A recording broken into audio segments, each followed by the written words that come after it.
Good afternoon. When I was in my early to mid 20s, I spent a lot of time thinking about what really matters. And I think for a lot of us, we work really hard to make progress individually and collectively. And I guess the question I was posing to myself is, what really defines true progress? And as I puzzled with that question, excuse me, what I ultimately concluded was that what really mattered was happiness. All of this other stuff that we work so hard to achieve matters because we expect it to bring us happiness, and we can evaluate those other goals based on whether they actually deliver against our expectations.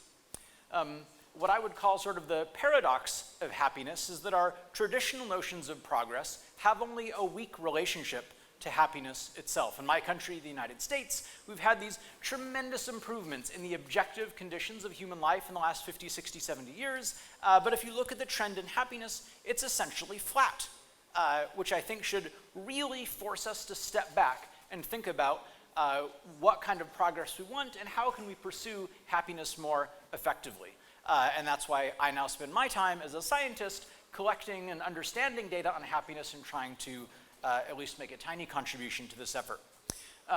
So in my time, which I'll make as brief as I possibly can with you today, for the sake of the schedule, I want to share just a couple results from that research. And my research is based on a slightly unusual method of data collection, so I'm just going to take a minute or two and kind of show you how I collect some of that data, what I sort of think of as like higher resolution data on happiness, and then we'll get into some results.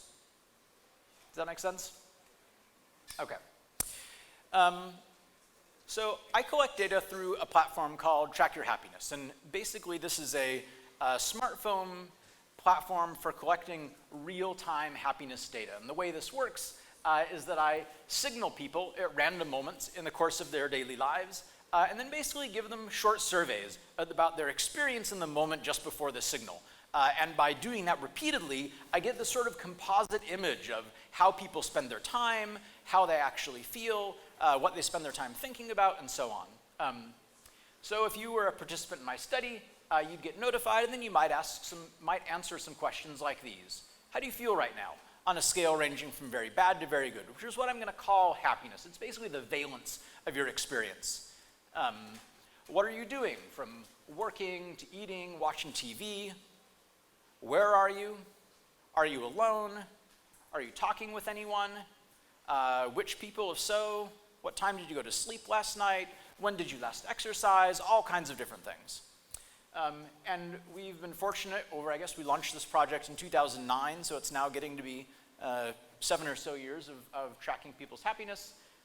We've gotten data from millions of moments, from getting close to about 200,000 different people, a pretty demographically diverse group.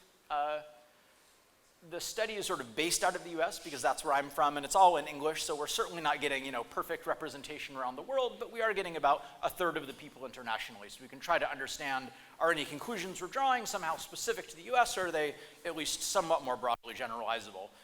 And I'm measuring hundreds of different variables. I gave you just a few examples, but basically anything I can think of, or anyone I talk to can think of that might be important for happiness, I'm trying to measure it and put all of that together into an overall model of human happiness. And the big advantage of a project like this is it's what you might call ecological. It's people's real feelings in their real lives. What do they actually experience? The downside, and I think it's a limitation of a lot of, although not all the research we've heard about today, is that it is correlational. So we might see that happiness fluctuates up or down and, in association with some condition, and we can't say with absolute certainty that that's really causing it, although we can try to do some statistical techniques to make our inferences a little bit stronger. Okay, so one really basic question that people usually are interested in is how happy are people when they're engaged in the different kinds of activities of daily life. And so I'm just going to start by showing you a graph of that. And you can see there are some real differences. And I'm going to call out just a couple of the things that I think are especially noteworthy. One is working.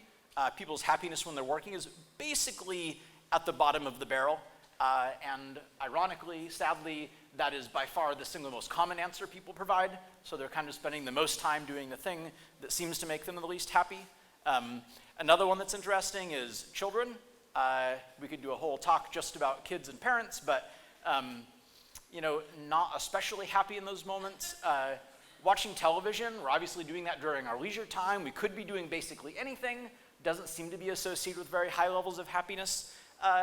Another kind of standout is exercise. I think a lot of people are pretty resistant to exercise, but at least the people that are choosing to do it are not only happy in retrospect that having done it, but they're actually enjoying it in the moment. Maybe something to keep in mind when you snooze the alarm instead of heading to the gym.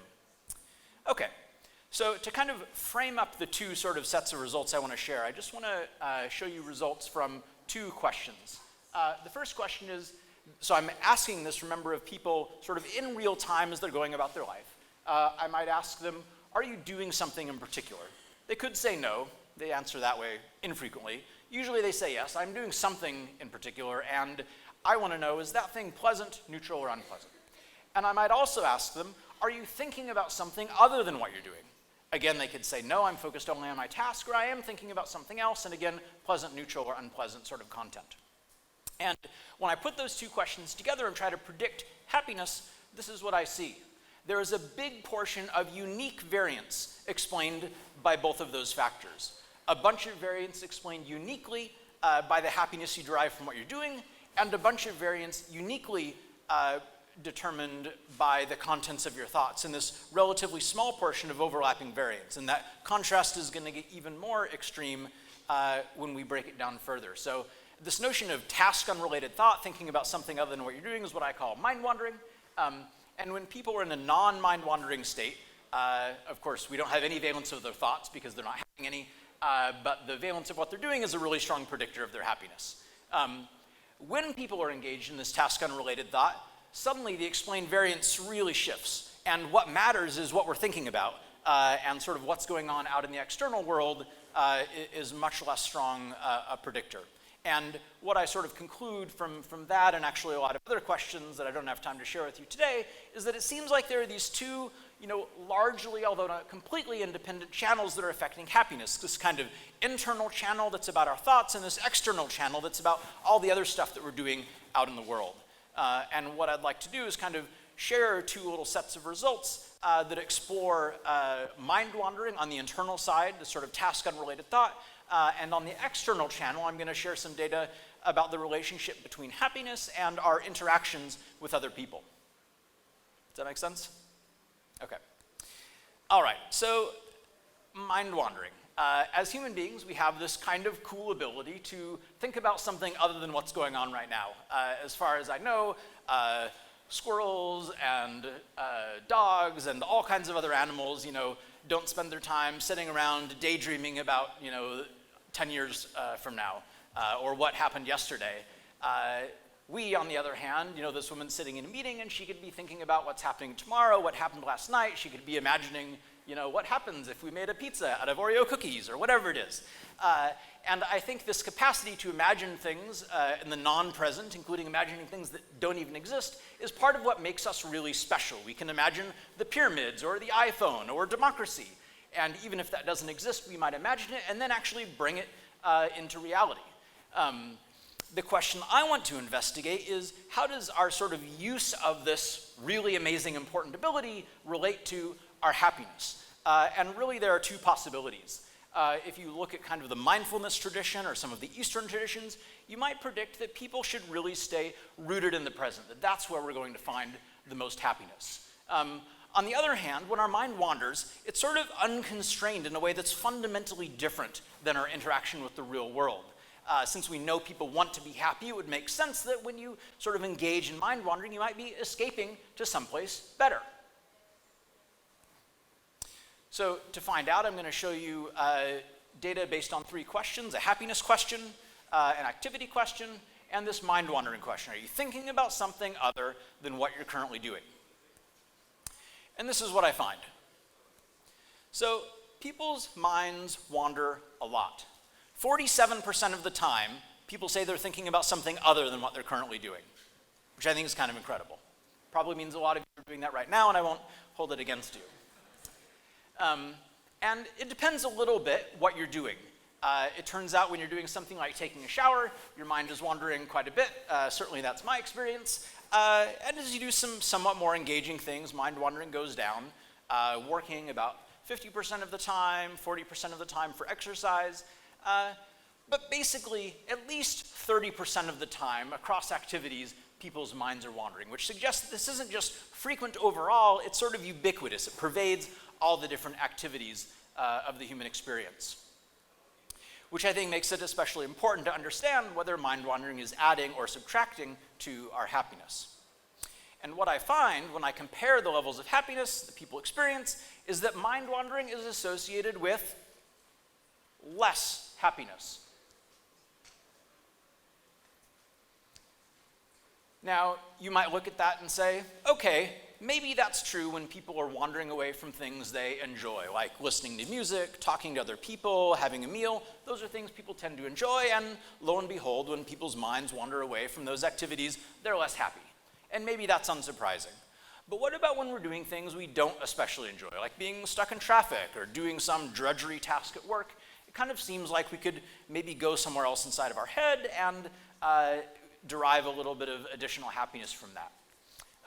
But at least when I look across the spectrum of human activities, when I go down to kind of the bottom of the list, the things that people enjoy the least, I basically find the same pattern. People are still significantly happier, focused only on those tasks, than when their mind is wandering somewhere else. In fact, it's true for every single activity I measure. I've yet to find a situation where people are happier allowing their mind to wander than just being focused on the present moment.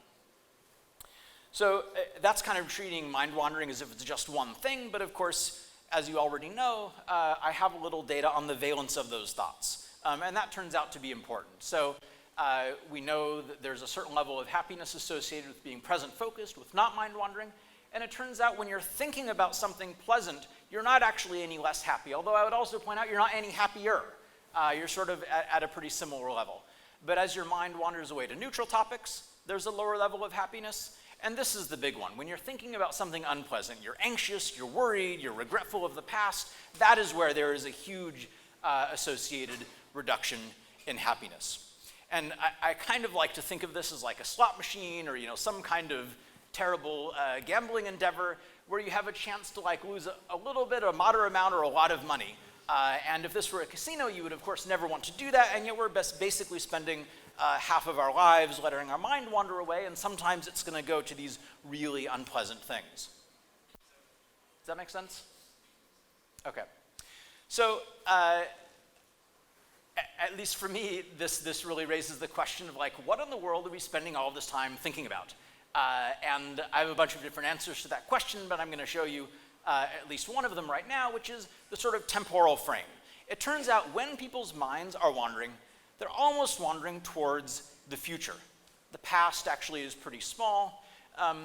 And I think this is really interesting. And if we even think about the kinds of things that governments and societies might do to promote happiness, part of it is about creating positive conditions for human life today, but part of it is about giving people a lot of hope for the future. And I think the human mind, we kind of have these like headlights that are constantly scanning the road ahead, which is probably a functional thing for us to do. But I think this is one of the sort of manifestations of our expectations for the future impacting our happiness now, because we're sort of constantly looking ahead and thinking about it. So a quick summary on those findings.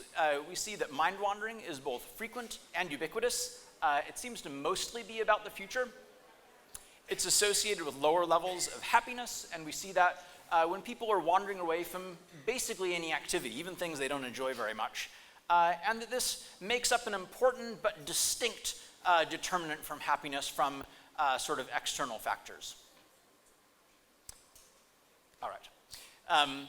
The second and sort of final set of results I want to share with you is the relationship between happiness and our social interactions. We've heard from a few of the earlier speakers today some really interesting results, and I think I'll tell you some new things, and I'm going to echo some of the conclusions that they've suggested as well. So it seems like, I think intuitively, that the absence of other people or the presence of other people or the nature of our interactions with other people can affect how we feel. And so I'm going to try to sort of unpack those relationships and hopefully tell you some things you might not know. One of the most basic questions is just, are people more happy or less happy interacting with other people? You're probably not going to get this one wrong, but what was your prediction? More happy or less happy? More happy. You're right. All right. If you're into data, those are the standard error bars, which you can use to tell that there's a lot of data here. So people are happier interacting with other people than when they're not. How does that depend on the physical presence of other people? These two bars are just showing you what I've already shown you, but here's something new. What happens when we interact not in the presence of others? Much less happiness than when we're interacting in the physical presence, but still higher than that far left bar.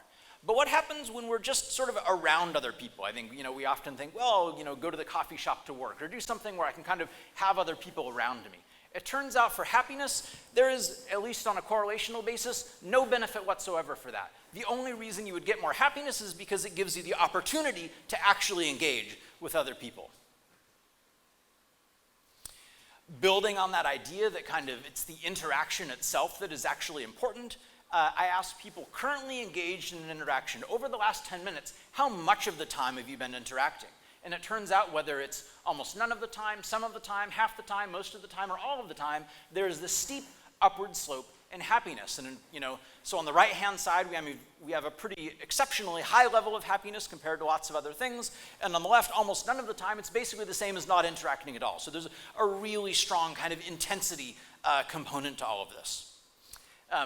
A question I basically always get asked about this kind of thing is, how much of this is really about interacting or socializing with other people, and how much of it is about being a social person? I mean, maybe you're just kind of capturing these, very happy, very social people. And I'm going to share some results that will disabuse you at least of certain versions of that. So in my study, I have repeated data in the moment, and each of those moments I know, are you interacting with someone else or not? And by collecting that data repeatedly, I can get sort of on average what percentage of the time are you interacting with others. And what I've done here is just take all of those people and put them into one of four buckets. People that spend less than 25% of their life interacting, 26 to 50, 51 to 75, and 76 to 100. So basically from not very socially engaged to highly socially engaged. And what we see is that at baseline, when people aren't interacting with anyone else, there's a steep upward slope in happiness. The more social people are happier, even when they're not interacting. The question is, what happens when we take those exact same people and observe them in a social interaction? What we get is a shift up by exactly a constant. So those unsocial people, they're gaining very slightly more, but it's about the same. They're not gaining massively more, and they're also not gaining less. That's in terms of behavior. We can also look at it for personality. For the scientists in the room, this is the Introversion Extroversion item from the TIPI personality inventory. And basically what we see is from very introverted people on the left to very extroverted people on the right, we have this steep upward slope in people's kind of baseline happiness, but the sort of rewards of social interaction are basically constant. The kind of interesting thing is that people don't realize this. So these bars are just showing you the true observed difference in happiness for interacting versus not, kind of like the social benefit to happiness. But when you take these same people and have them predict how happy they are when they're interacting and when they're not interacting and calculate that difference, we see this. People who are really extroverted think they're getting an enormous benefit to their happiness when they interact. People who say they're really introverted actually think they get less happy when they interact with others, and in fact the reality is there's absolutely no difference across that continuum, just a complete lack of self-insight. All right, another way we can think about this is what happens when we sort of add social interaction to the other activities we can engage in. And what you're seeing here is the red and blue bars are sort of that notion of adding interaction, sort of talking or interaction to those activities. And what's happening is that the green or, blue-green bars are higher than the red in every single case. So if we actually take the difference between those bars, we can graph them here. And what you'll see is that every single one of these bars is positive. They're more positive on the left-hand side, which encompasses a lot of sort of our leisure activities. So if you're, you get off work and you want to go do something fun, you're probably going to get an even bigger benefit from doing that, with other people than some of the things on the far right. But every single activity I've measured, people seem to be happier when they're doing it with other people than when they're by themselves. I don't know about you guys, but I find myself spending more and more of my life in Skype and other kind of, video conferencing software and things like that, as opposed to interacting with people in person. So I was really curious, what, if any, are the consequences of interacting through technology versus interacting with people in the flesh? And this is what I find. So these two bars are just what I've already shown you. The question is, how does interaction that takes place through technology compare? And what I see is that's only about 1/7 the benefit to happiness of interacting in person. It's still above not interacting at all, but it's about 7 times as large when we interact in person as opposed to through technology. Maybe in the future, when we all have amazing virtual reality or something, we won't even be able to tell the difference and we'll get a huge happiness boost, but at least for now, that's not a very good way to get your social return on happiness. Okay, this is my last slide, or my last data slide anyway. So one of the other questions I ask people, you might recall, is who are you interacting with? And it turns out this is an important predictor of people's happiness. People are quite happy when they're interacting with their friends. And it turns out they are statistically significantly less happy interacting with their significant other, which is about the same level of happiness as acquaintances and other relatives. And then there's a drop for interacting with our children, which are about the same level of happiness as interacting with strangers. And another drop for our customers or students. And another drop for interacting with our parents. Sorry, Mom. And another drop for interacting with coworkers. And another drop down to interacting with our boss, which is the one person who's at the same level of happiness as interacting with no one at all.